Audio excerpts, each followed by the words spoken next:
Johnny's Filling Station, Johnny's Other Side. Yeah. These are, here's a fun fact. This was the original sponsor of our podcast. Yes, the very first one. I talked to Andy, the manager of Johnny's. He's been there since we've been working with him. Johnny and Andy have been there. Well, obviously it's Johnny's, but I'm just saying Andy's been there forever. And he's like, have you seen the renovation of the other side, the outdoor area? It's and so much nicer, man. God, I've been so busy. I haven't been by there to see. He's like, you have to see it. And I have heard from other people that it's they have done it up nice outside. It's great weather right now. It's cooling down. It's perfect for hanging out at the other side. Those $3 craft beers, the delicious burgers that they have. Yeah, the beer shack's awesome, and Johnny does he does a lot of crazy things. Like we had a listener on the BDM page even reach out and talk about, I think it was 2 or 3 days ago, that Johnny's did a beer pairing where for like I think they always have. It was like a very low price. I'm not going to be able to remember how much it was, but it was like 3 beers paired with all kinds of different foods, and it was free. Maybe it was free. Yeah. It was just something crazy, so you never know what's going on at Johnny's or Johnny's Other Side. You should pop by there. If you want anti-corporate restaurant, Johnny's is it. Because he's ever since we worked with him, remember he's giving out $10 gift cards, hundreds of them. He's a fun-loving... He'll spend money. Johnny is a fun-loving hamburger lunatic. Yeah. There you go. And all you need to know. He wants his customers to be happy, and he wants to provide them quality food, quality experience, quality entertainment, and at a reasonable price. Yeah, exactly. And if all businesses did that, the world would be a better place. No. Because they have really good food, and like their $3 craft beer shack. Well, that's never changed. And like he loses money on that because some of the beers he serves there you can't find for $3 anywhere. Oh yeah. A lot of limited edition slim keg type stuff. I mean, they'll just put it on and say $3, which is, in my opinion, not the smartest thing. But hey, it doesn't matter. Doesn't matter. That's just the way that they do it. So it's Johnny's Filling Station, Johnny's Other Side. Go see the renovation. Or hey, man, if you're like me, just go to the original side and just get the hamburgers, play pool, hang out. It's so fun. It's Johnny's, the original sponsor of Tom and Dan. It was 85 degrees yesterday. See, that's the story of my life. She was giving it up yesterday. She saved the day. Yeah. All right, she gave her life to them. When you're ready. Well, with us in studio, he's been in here before. He's going to be at the Improv. 2 shows tonight, 2 shows tomorrow.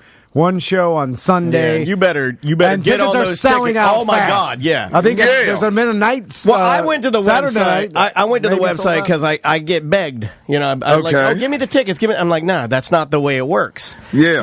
You got to buy the tickets. So I go to the website, and man, Saturday's looking tight. So you better jump on it. Mm-hmm. You want those tickets, and you want to see some Earthquake. Saturday gone. Yes, comedian. Saturday, like my ex-wife, she gone. Earthquake is here. How you doing, Bo? I am truly blessed, man. Thank y'all. See, y'all done fixed up the place. The advertising dollars came in. We did. See, y'all done got a little bit of advertising dollars. Oh, look at God. White people, y'all are doing so well. I don't know. I just want to let you know. Are we?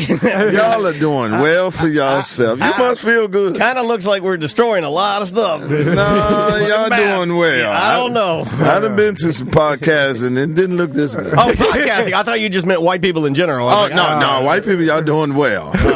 All right. Now, please. I'll take your word for it. I know your ancestors turning over in their grave with all this complaining with the white man being held back. Yeah. Take back my country. From who? You own every damn thing. I just want to know who you taking it back from. Me and the white women over here talking about for who? You run everything. It is ridiculous that white people nowadays are like, wait a minute, hold on. Yeah. They're like, wait, this is too. We gotta go back. What's happening? We gotta take it back. Yeah. Why? You already have it. I don't know. I kind of like things I like things about. I don't know, man. I would say like 6-8 years ago, I was a happy boy. Thank you. I mean, y'all. We sit back and say, are they telling the truth? This can't be. Yeah. But y'all good. I think everybody's a little crazy. Listen, I don't want to be white, but I damn sure want your privileges. I swear to God, I want your privileges. Earthquake. This sounds. I swear to God. If have people trials with no goddamn going on, witnesses. yeah. Good to be a white man. I never feel camaraderie with other white people. Like when, I see a white person owns thing, I'm like, I never think like, I never feel that. There's no connection there. Yeah. It's just I'm just like me, you, everybody's a different person. It was like we're all like I look at it like that. I never feel like part of the white tribe or anything like that. But I do enjoy the privilege. I know you do. and you don't even know you enjoy it. I don't. But I know that. I know because you get upset when you lose it. This is not right. He actually doesn't get upset about anything, which is kind of a problem. Right? Except that one ticket he got from the cop about the train crossing. He got mad about that one. Yeah. Did you argue with him? I like no, how Tom I never. goes, yeah, fuck the cop. That's the one thing you say? Be an earthquake, though. Yeah, fuck the cops.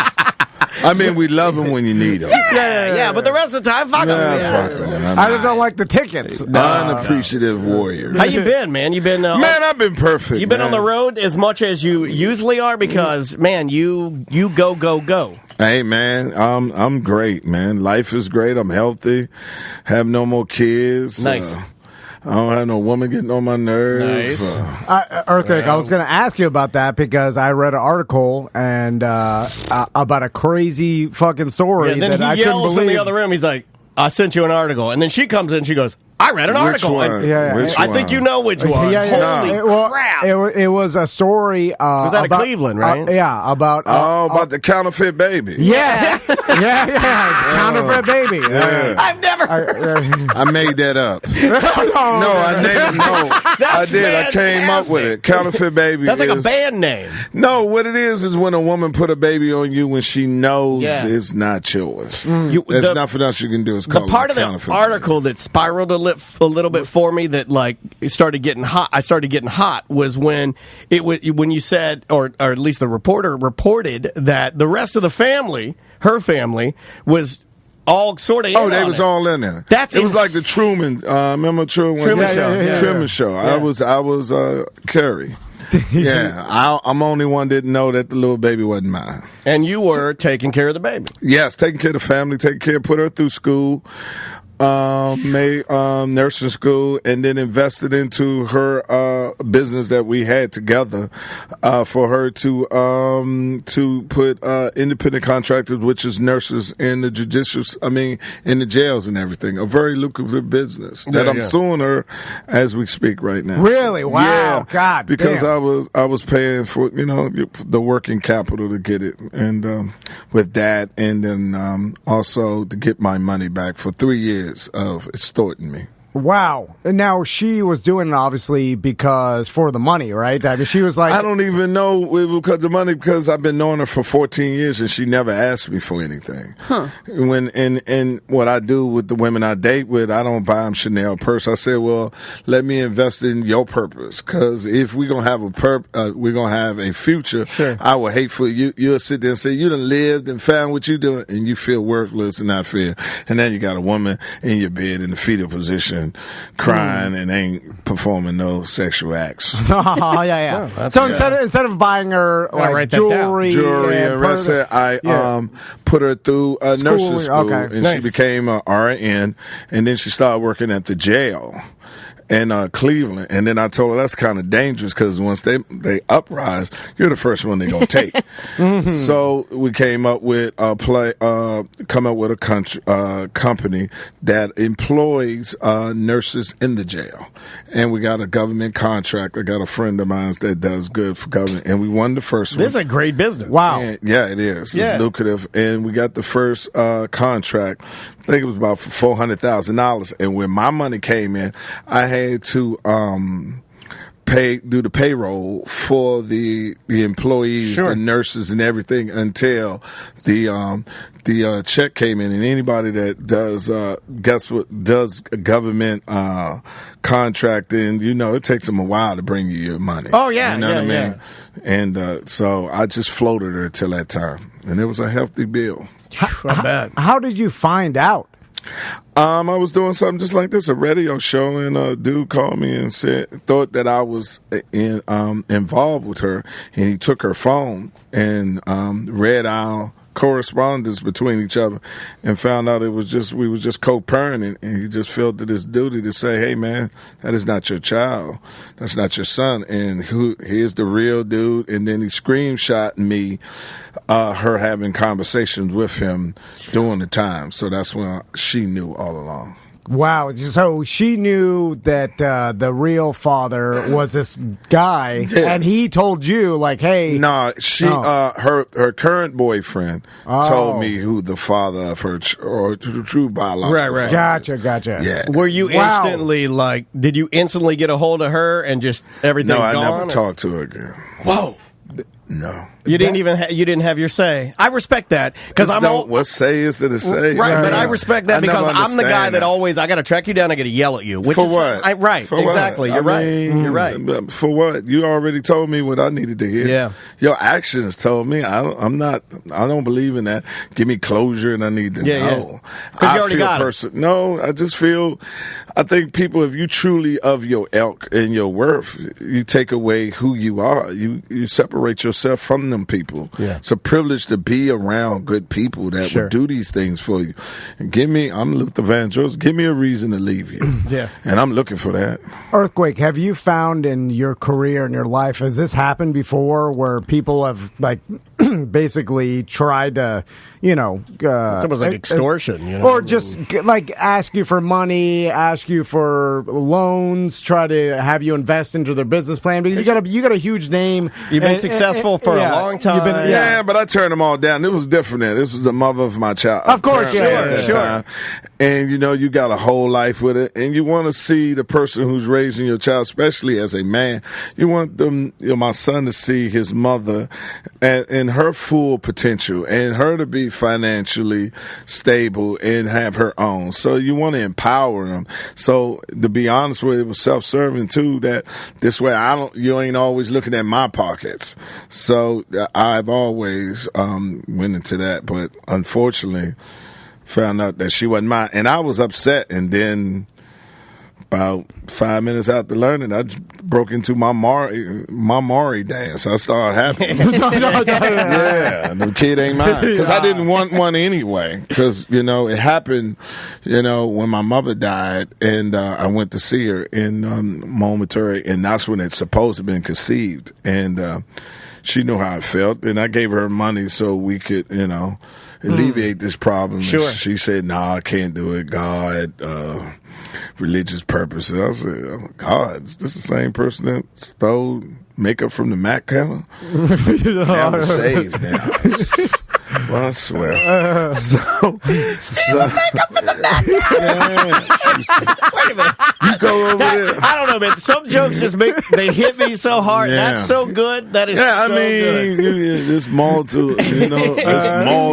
this moral upright, I can. Yeah, you're picking and choosing what you want to do in front of the eyes of God or whatever. Yeah. Now I get you jumping over the counter, stealing all the makeup. That wasn't godly. So let's go back to that person and let's alleviate this. Let's make this appointment at the clinic.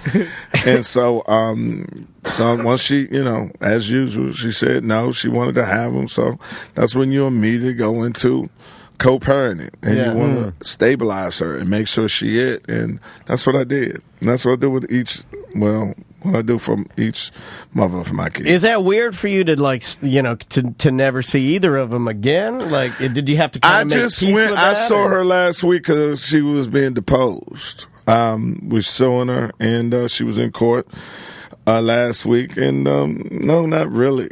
because I feel bad for the kid. That sucks. No, don't feel bad for the kid. He got a father, got a mother. Yeah. So dad was there, but dad just didn't do anything. No, he didn't want him either. I mean, just to be honest with you. Yeah, no, I appreciate the honesty. In that situation, even because she was the way you can see the text corresponding between the two. But it just tells you what type of character you have. Yeah. You know, that's the worst thing, in my humble opinion, a woman can do to a child is to allow them to believe that someone else is their father when you know it ain't that way. Yeah, that is super fucked up. It's pretty low, man. I mean, that's the lowest that you can be. Yeah. And you a nurse, you couldn't even take my temperature no more. Yeah. I mean, no empathy, no him. You don't have no compassion. Yeah. That's low. You know what I mean? You mean to tell me you have this compassion for a complete stranger, but you don't have this for your own kid and surround enough to give him what he needs to know exactly who his father is. Sure. You know? Sure. Not to switch total gears. Come on. But Earthquake, I want to ask you, because you've been in this industry for a long time, and it seems to be changing faster now than it ever has before with the advent of so many different streaming services and so many different content providers and so many different comedy specials that are out. It seems like, I mean, how many different comedy specials can you watch now on demand? Maybe over 100? Like, I mean, between all platforms, maybe even more. Yeah, and if you hundreds. If you add in the ones that are independently dumped out there on the internet, it's definitely hundreds. And it seems like comedians are putting out specials faster and faster. And, if you harken back to like the 90s or, that's why they were called specials. 20, right? Yeah. I mean, they were few and far between, and there's only a couple, HBO and Comedy Central, and would put them out. So, what do you think about? What's your thoughts about the current state of the industry now? The state of stand-up. Do you think it offers opportunity for a lot more people to get out there and put themselves out there, or do you think they're flooded the market with too many specials, too much? Well, that's a good question. First of all, I think the reason why it's so many, because we're the only pure talented people that's out here entertaining now. And I'll be honest, and because we holding to the degree of entertaining, take a singer that don't sing no more. You know what I mean? Right. Yeah, you know what I mean? That's completely changed now. I mean, you're right. lip syncing is just acceptable now. Yeah. I can sit up here and they don't even try to even mimic the words anymore. It's kind of expected. It's expected to the point, and they make excuses for, well, what you think you're going to sing and dance at the same time? Well, yes. There are people you shouldn't do it. Pick one or the other, then. Exactly. You shouldn't get in that domain. I'm virtually certain that James Brown was doing it all. Right? Exactly. I don't believe that he was, he didn't have the option. I mean, my mom and dad watched Little Richard play piano and dance out of pink pants into gold pants. Right. He was playing piano while dancing. Right. I'm just saying. So I'm just saying, those are the standards. So we have the most pure form. I do this to my friends all the time. That's rappers and singers. I say, I wish I could still make money off of my first joke. You sit there and sing that same damn song everywhere you go, and you still don't know it. I mean, I have to come up with new material every year. Yeah. And then I have an objective that I have to make people laugh, something they can't make themselves do. And I need their undivided attention. So back to what you're saying is, I think, and, that's the reason why comedy is doing so well. Very few comedians are comedians now. So the more platform for the thirst of having content, they're putting people on that shouldn't have a special because they're not special. Right. It's a lot of people that's putting out work that the work ain't ready yet. Yeah. As a comedian, you're like, come on, man. Yeah. I could do that. I could do your special. I'm talking about quality of work tomorrow. Yeah. You know what I mean? But you have to have a standard. Yeah, it seems like a lot of stuff lately that I've watched, and I won't say any of them, but it seems undercooked a little bit. Yes, a lot of it's undercooked because, there's so many platforms, and to be quite honest with you, the public is giving too many accolades for people that aren't comedians. allowing them to come to clubs and perform, and they're not funny, but they have this many followers, this many, and as a club owner, they like, I'm just trying to get butts and ass and seats. So if you set your ass on fire and you can bring 350 people in 2 shows on Friday, 2 shows on Saturday, and 1 on Sunday, then I'm going to book you. It used to be more integrity with club owners and managers. No, you can't work my club unless you meet this standard. Of maybe metaphorically singing and dancing at the same time. Doing it all, Yeah, but they also is compromising their views and their values. Because they want the money, right? Of course. Yeah, they just want people buying drinks and getting appetizers. Get them 2-item minimums and get somebody. But I'm sure are there some clubs that, you frequent that maybe do set that standard? No. Wow. What about like the Comedy Store and stuff? Like no, they still do it too. Yeah. No. So like it's interesting to think blanketing. It's just a business, I guess. It's a business, and and some people might say I'm harsh, but it is subjective. But I can still tell if he has the chops or not. Yeah. You know what I mean? Well, it comes with reps, right? Yeah, it comes with reps. It comes with the rest of them, but they don't care. If you put ass and seat, as a former comedy club owner, I get it. Yeah. Well, what about, I talked, I forgot who we were talking with the other day, but about, like, it seems to have, like, right now there's, like, a renaissance in stand-up, and the fact that maybe 20 years ago, 30 years ago as a stand-up, that you use stand-up as a stepping stone to get into movies or TV shows because that's where the money is. And now it seems like, look at Chappelle, look at what like Netflix is paying for some specials and stuff. Sure. It seems like you could theoretically not even go into movies or TV shows and just make a ton of money just doing stand-up. And I didn't know if that existed 20 years ago, where you had to make the step into movies to make the big money. Right. And now it seems like with I guess you have to have a certain name and everything, but you could just do stand-up and be multi-millionaire. Yeah, I'm one of them. Okay. You got to understand. You got to understand before you needed the movies and the TV to validate your stand-up. Yeah. You see what I'm saying? Yeah. Now you don't. Okay. Because of social media and other problems, you can touch the audience without having the mass appeal of a TV show and of an audience. I mean, of a TV show and a movie. A lot of people have more followers on their social platforms, then people will actually come see them in a movie. Yeah. So you have more. You're able to talk to the customers. True comedians do not. They want to be in movies, but they want to be in movies that highlight who they are. And I tell people all the time, I'm not an actor, I'm a movie star. A movie star is a person that already comes with the content. I'm walking content. So comedians wants to be that way. We had to do the TV, and the movies so we can make the millions. Now you don't. You could talk right to your customer, right to your followers, and then that'll transpire into 3,000, 4,000, 6,000 people coming to see you, where you needed in the past to have a movie or TV to get those type of numbers. Yeah.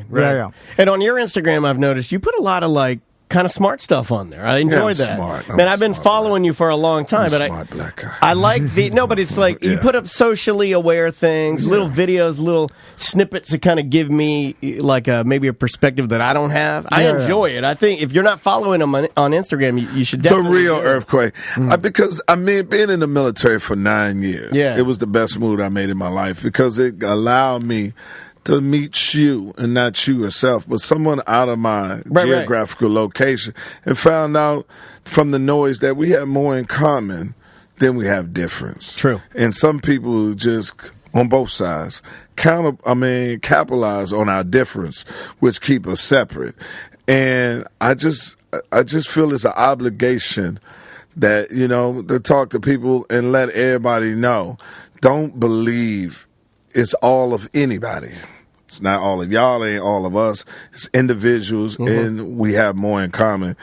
and we only here for a little time. That's all. So that's what I try to do off of it, because the noise is terrible out here. Well, it's good, man. You do a nice job with it. The noise is terrible. It's good. I want to ask you a quick question about the military, because... And I know he's tired. I'm good. I don't want to wear him out. No, you wear me out. But you can get worn out tonight and tomorrow and on Sunday. TheImprovOrlando.com for your tickets. You better snatch them fast. So, with the military, because I've thought about this a lot.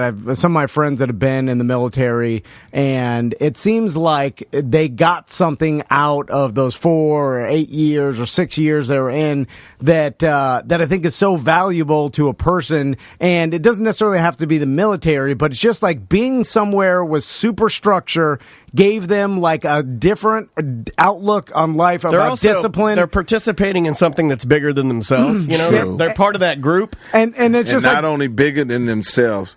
We all, no matter what's our race, sexual orientation, we all are together.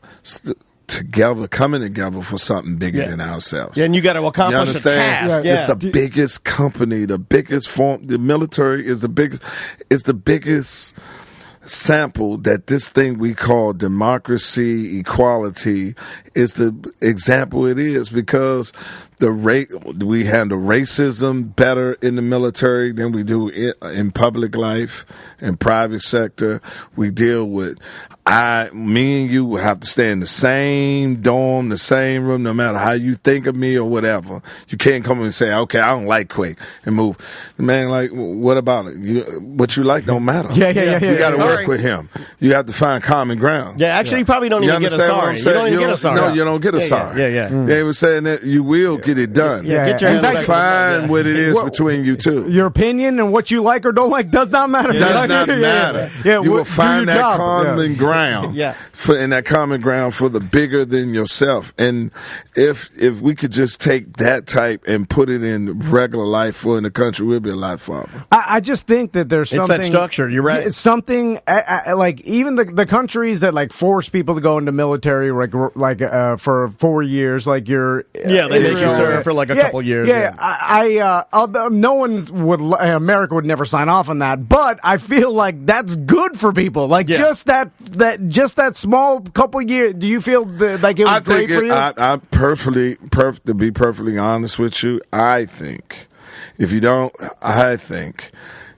you can't afford to go to college and you haven't made your career decision on what your purpose is, the military is the perfect place to go.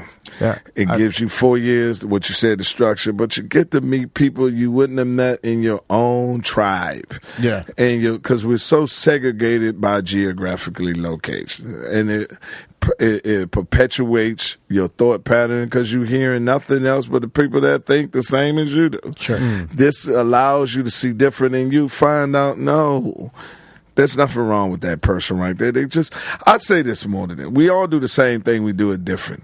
Black people has been told so much long that, chicken eating, but white people eat more chicken than they eat. And they love it. You know what I mean? And I didn't know that until I was in the military, because I had a dude named Keith, and he was from Alabama, skull in his mouth and everything. And when I tell you he could eat an 8-piece fried chicken better than any black person I could ever meet in my life. And it just the symbolic part of it, just seeing it changed my mind on it to saying there is no stereotype. You like what you like. We all do the same thing. And once I saw that, it changed my life. And nowadays, I think that's even more important, because everybody just fortifies themselves in their own bubble of what they see. I mean, we talk about all the time. Do on social media. There's 2 different newses. There's people watch 2 different fucking news stations, and they choose the type of news they want to see. It's fucking news. If somebody comes at you with something that you don't agree with, what do?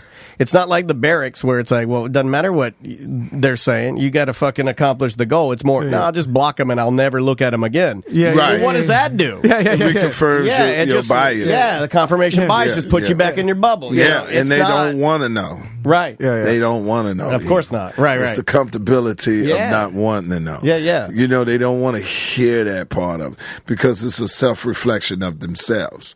You know what I mean? Because, see, when you listen to nothing but, I listen to both. I listen to CNN, I watch MSNBC, and, of course, I watch Fox. And my friend, like, why you watch Fox? I say, I'm in the military.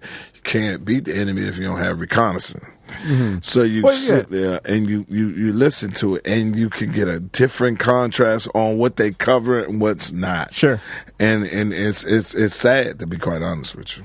But you bring up a good point, as like being forced to be with people you normally wouldn't be with. I think society should try. I mean, they'll never do it because everybody that wants to be in their safety bubble and wants to only look what makes them comfortable and what fortifies their own opinions and shit. But man, if we all just went forced to go and talk to people that we normally wouldn't talk to, just get a different perspective, and we wouldn't be so angry with each other all the time, and we're fighting. And then, not even with each other. People are just angry, angry at themselves. And that's why we want to know. We as minority, why is the white man so angry? Oh, pissed! Y'all have everything. I'm not angry. No, but I'm saying the total. If you look at Fox and everything, is the number one is grievances. What is not being done? The country is not being ran well. These people are trying to take away this from you. It's just grievance politics. And to be a minority, you just sit back and say, I be damned. Right. Welcome to America. Yeah. Welcome to It Ain't Your Turn. Welcome to It Ain't Fair. Welcome to you hear so much, even from the president. Stone was treated unfair. Who goes to court and it's fair? Who goes to court that does not like the process? I've never heard nobody go to court and say, God damn it, that was so fair to me. Boy, the way, God damn it, the way that lawyer, the way that lawyer talked about me was just outstanding. You know what I mean? It's just remarkable of the hypocrisy that's going on so much, because when it was in favor to the other one, you send down to the unfortunate, the ones. Just pull yourself up from the bootstraps. Sit down and do well. Just get a job. Just get a job. Why can't you? Now, the government can't find me no job. I never knew it was the responsibility of the government to find nobody a job until I heard these white men during the Trump administration complaining that they didn't have a job and it was the government fault. I was shocked. I was appalled. I was like, where's this coming from? My father could have stayed home. You know what I mean? My mother put him out all the time. You ain't getting no job, you got to get out. He could have said, I'm waiting on the government to find me one. That's the way it works. You know what I mean? And it's striking.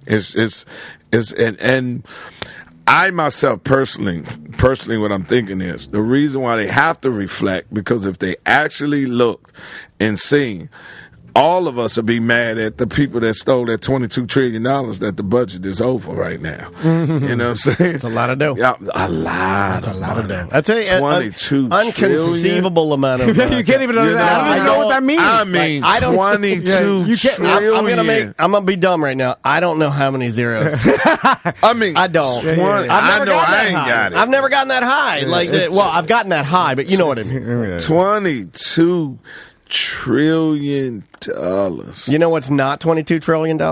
Tickets to see Earthquake. Hell no, but they should be. But you better get on it now. But listen, it should be. Yeah. And there's a lot of things going on here, and y'all ought to be ashamed of yourself being in Florida and it being this damn cold. I know. I mean, you're gonna go get a jacket, right? I'm going to buy a coat. It's not even. It's not even that it's cold. It is, but it's got the little snow rain. Yeah. This layup weather. Misting. See, we call this layup weather. You call in with your significant up, baby, don't go to work. We just gonna lay up in here. It was hot as shit yesterday. Like 90 degrees yesterday. Today, cold. Global warming, man. What y'all? When you go get a coat, where are you gonna go? Because Burlington. Yeah, it's right down the street. Right down the street. It's one down the street. Yeah, hell yeah. All right, 5 minutes away. Tell the driver, take me to Burlington Coke Factory. Do you know where you're going? The Burlington? Do you know the one in Colonial? She's the new manager. She don't talk much. She's nice. No, she's Isn't quiet. she nice? She's that kind of woman I like. She's way better than Mike Charette. I mean, just you said Kyle Shanahan driving around. Yeah, Kyle Shanahan. Leave him alone. Mike Charette looked exactly like Kyle Shanahan. a loser. That guy. He's a loser. He's a piece of shit. Okay. I love you, Charette. I love you. Yes. Yeah. But go see him, man. And where can people find you on social media? The real earthquake, not the phony one. The real earthquake. And if you want tickets, all you gotta say you heard Tom and Dan show today. Slide in my DM. I'll give you some tickets to see me. But I only have one stipulation. I'm all out of men tickets. Yeah. That's funny because Lunell's always out of ladies tickets. And people slide in her DMs, and then she doesn't give the tickets. She just I slept with them now. How was it? Tore that ass. That's a dream of mine. I want her to toss me around the room. This is what we're going to do. I'm going to call over to the house. Okay. She get high real good. Oh, yeah. She got me high. Yeah. And then he tooted her pen. I almost couldn't do our show. He's laying on the couch. He's like, Lunell, fuck me up. Yeah, she get high as hell. Yeah. So we're going to get her high, and then I'm going to hit her. And then I'm going to go to the bathroom, and then you got to put some shoe polish on. Oh, okay. And then you come on back here. Am I allowed to do that? Yeah, I mean, if you say I'm going to give you a pass. If Earthquake puts it on you, you can put it on you don't want yourself. to do that. You put it on. There's a little rapey I'm thing going to put it this is me. I don't trust I think that's fine too. Tom, I don't trust that. I'm going to put shoe polish on you. Okay. You go in there, sling it. Yeah. Then come on back, take a shower. I don't know how much slinging I'll do. I think listen, man. she'd know. She'd be like, wait a minute, something's different. Nah, she drunk. She inebriated. I just say Earthquake, Daniel. She's like, this is weird. Yeah. I don't even feel I got it. a white man. I got a white man dick. Oh, okay. Don't say that. I don't think you do. Got a white man dick and white man credit. You understand? I got both of those. Well, go see him tonight. Go see him tomorrow. Check out on Sunday. Easy on the tickets on Saturday, man. You try and get them, but hey, it looks like it's getting really, really tight. The improvorlando.com. Always a pleasure seeing you, man. Thank you for having me. Thank you. And do something, man, because the way you smell after leaving that bathroom. I'm sorry. You need to check I out. thought you were going to be a 10. I was like, I'm going to go poop before Earthquake gets here. And then it hurt you. I was like, shit. Well, hey, true story. When the door opened, and then Sam said she said, hey, the why did you tell him then? And then said Earthquake's here, and then we heard you. It sounded like you fell off the toilet. Did you fall off the toilet? No, I was freaking out. I was like, flushing it. You didn't poop on the floor, did you? No, don't go there. Okay, well, there you go. We'll see you on the Friday. Been there before? I can tell. He does it all the time. We'll see you on the Friday Free Show, y'all. Bye.